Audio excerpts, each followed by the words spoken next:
And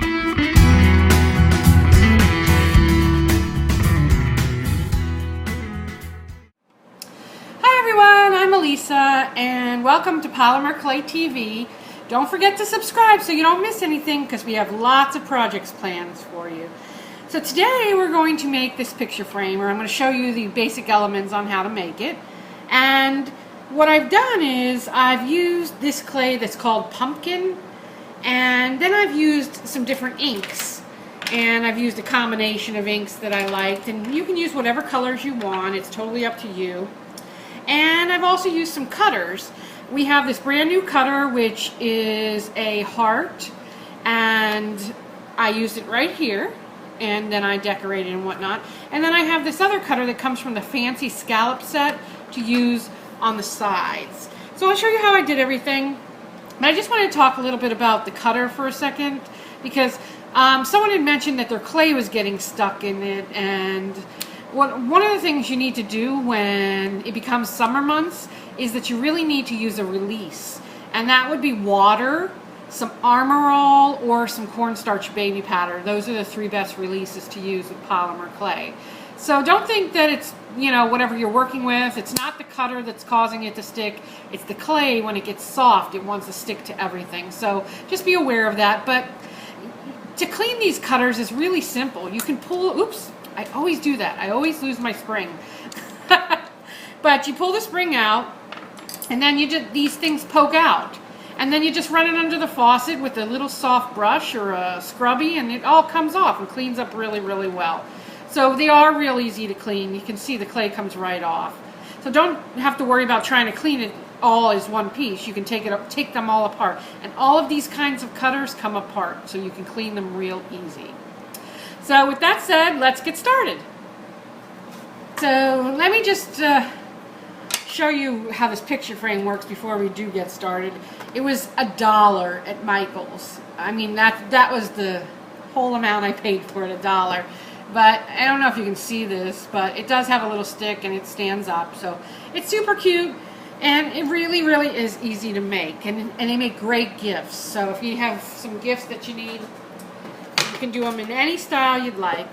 I painted it with this paint from Viva Decor, and they all have different names. You know, some of them are geared towards German names.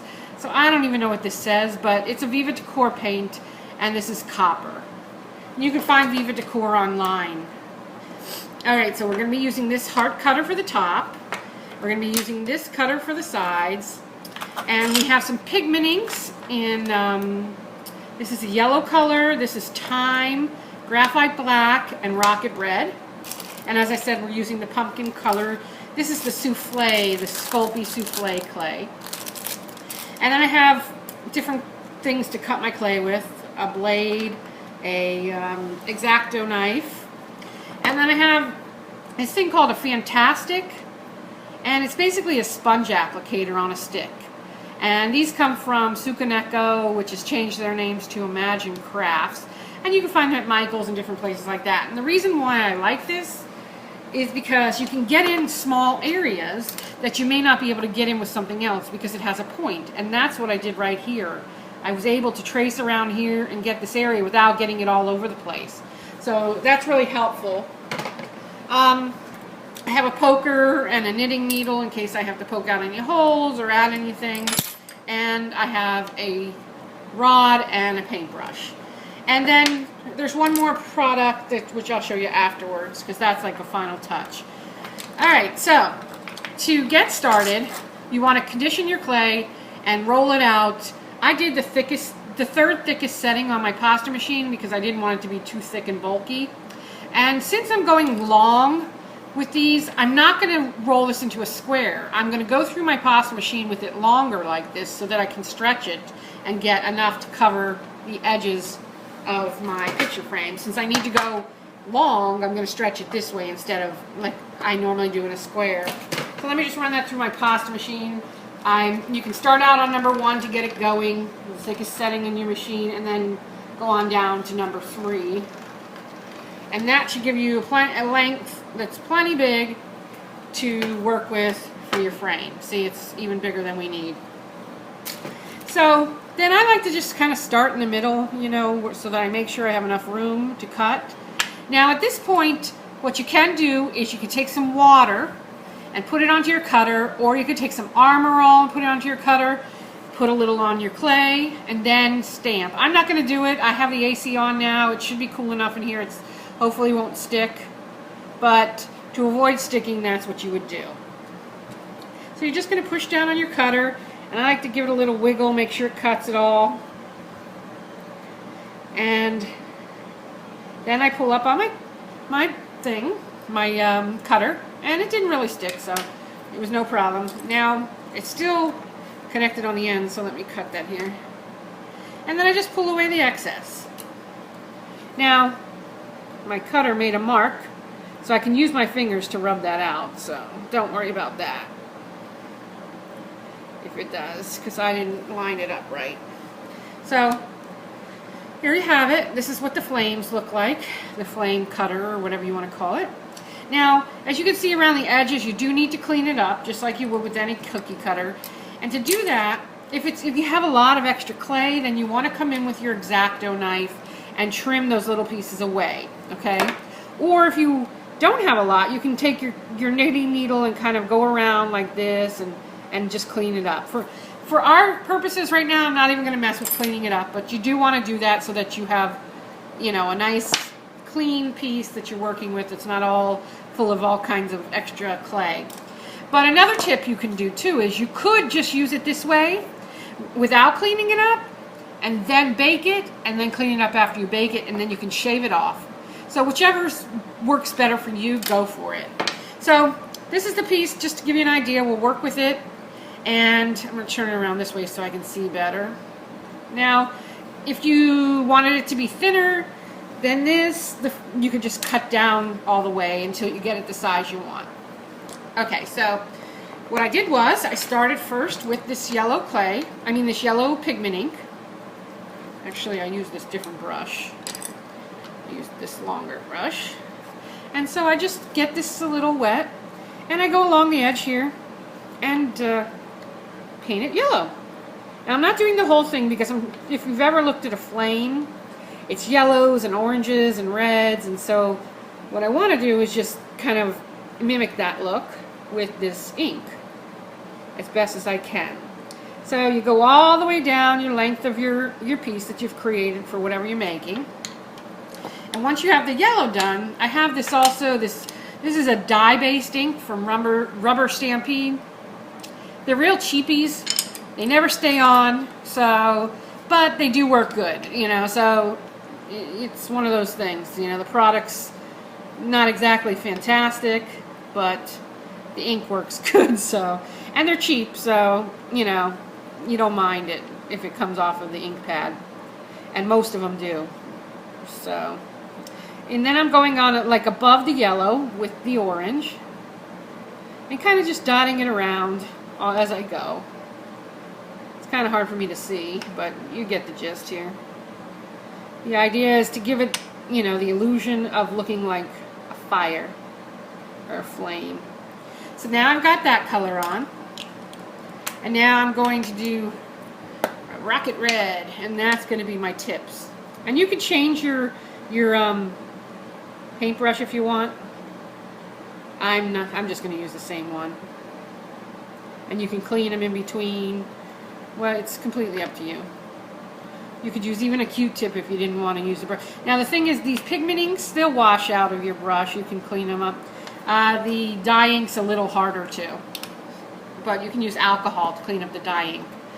Alright, so I have that, and okay, the colors are there, but it's really kind of splotchy and doesn't make sense. So then I take my finger and I start to blend in like a circular motion all the way down. And then that helps to give you the overall look of the flame. You know, you got all your colors in there, but now it becomes one cohesive piece. So then what you would do once this is done is you'd bake it. You first make sure it's the size you want for whatever piece you're making. In our case, it's the frame. So I would probably cut it off here with my blade and here. So you can round the edges, do what you want. So you want to make 3 of them, or whatever you decide you want your design to be. Bake them and glue them on. Simple, super, super simple. So there you have that. And let's talk a little bit about the heart now. The heart I did with like a red clay. I actually used a pink clay, but for these purposes, I'm just going to use this color here. And this color is called Bordeaux. And this is one of the new one of the new Sculpey souffles. And so I conditioned this. You don't need that much for the heart. This is only going to go for the heart. And I think I'll do the same thing on my 3rd thickest setting on my pasta machine. Actually, I'm going to do the first. I want this a little thicker. So I'll do the largest setting on my pasta machine for this one. Okay, I'm going to do this upside down, so bear with me here. So I take my cutter, place it down, because I want to make sure I get it cut out. And then you push down on the plunger to get the design onto the clay. And usually it pops up. It came apart, there we go. And it goes back together real easy, but let me pull this up while I got it open. Okay, now it's stuck. I didn't use a release. Okay, now, but you can push on it and peel it away. So it's not like it's stuck forever if you don't use a release, but it still works. There you go, and there you have it. There's the design. You can clean up any edges you want. And then I just went back and I created using the same cutter, the same stitch cutter, a longer piece. Since I want to go around the heart to create flames going around the heart, I'm going to go longer with it because I want to use this cutter. And let me run this through the third thickest setting of my pasta machine. I want this to be a little thinner than the heart. And there I have that. And now again, I'm just going to cut out the flame. Again, you can use a release. I'm just being lazy about it and not using one today. So it's totally up to you what you want to do. If you want to deal with sticking. Okay, so here I have that. And I'm going to just cut off an edge so I have something to start with here. And let me do it on this side as well. And then I just start at the bottom. And I'm going to place it in the back, on the back of the heart. And I'm going to go, you want to also clean up your edges on this too, of course.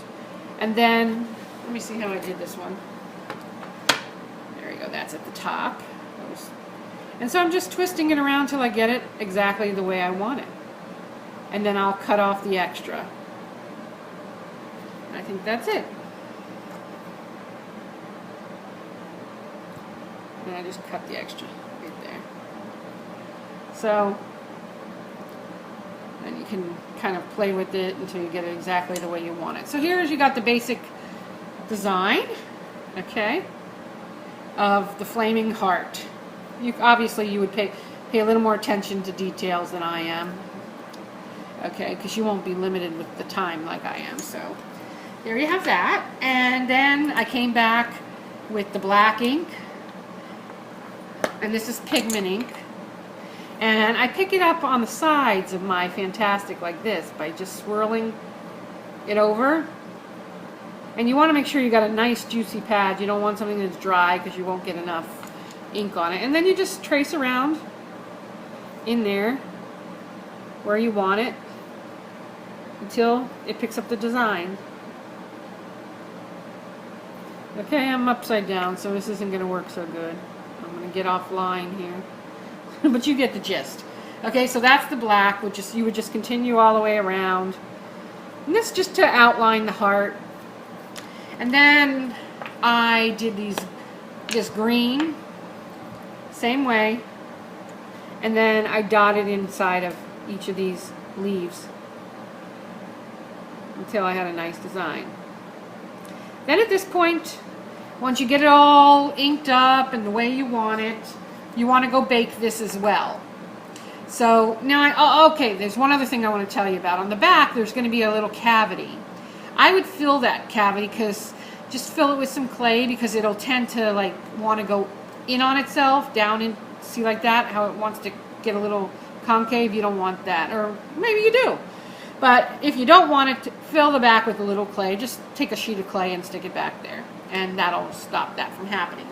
So at this point, you go and you bake all your pieces, and then we'll be back to show you the finishing details. Okay, so after everything's baked, then I used a gel medium, and you can use any brand, it doesn't matter. You can even use some white glue, it's totally up to you, whatever you want to use. But I like gel medium, it sticks really well, and it's easy to use. So that's what I did with that. And you glue them all on, get all your pieces ready to go. And then there's these things called pearl pens, and these are also by Viva Decor. And then what I did was, I went along on here, on the heart, and I kind of just did my own thing. I dotted it all the way going around. I dotted each of these little flowers, and then I just put a little dash, like this. That easy, to kind of like accentuate my flames. And there you have it. It's that simple to make something that looks super cute. And you know, these make really, really great gifts with Father's Day coming up. You could gear it towards a father, you know, if someone's like into Harley Davidson or something, you could put maybe like a little Harley Davidson logo with the flames. That would be super cute. If a little boy's room, you know, maybe for a little boy's room, you know, you would change out the heart. So you can think about just doing different things with it. And don't forget that these cutters they come in a set of 4. So you have more than one option for this. You don't have to just use the one cutter. You can continue to like add things. You can piece you know, other pieces. You know, just use your imagination until you get something you want, you know. And like I said, these cutters are really easy to clean too. You just take a little toothbrush or a pad, you know, and just wash it with soap and water. So really, really easy to do. You don't need a lot of stuff to get started. A dollar store picture frame, some paint, a little bit of clay. I didn't even use a whole bar of clay for this project. So, you know, if you can get the clay for 99 cents a bar, the project probably cost you less than $2. So there you have it. Once again, make sure to subscribe so you don't miss anything. We've got some really cool projects planned for you.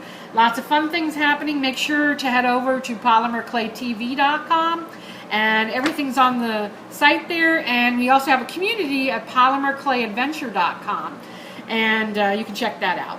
So thanks so much for joining me, and I will see you next time.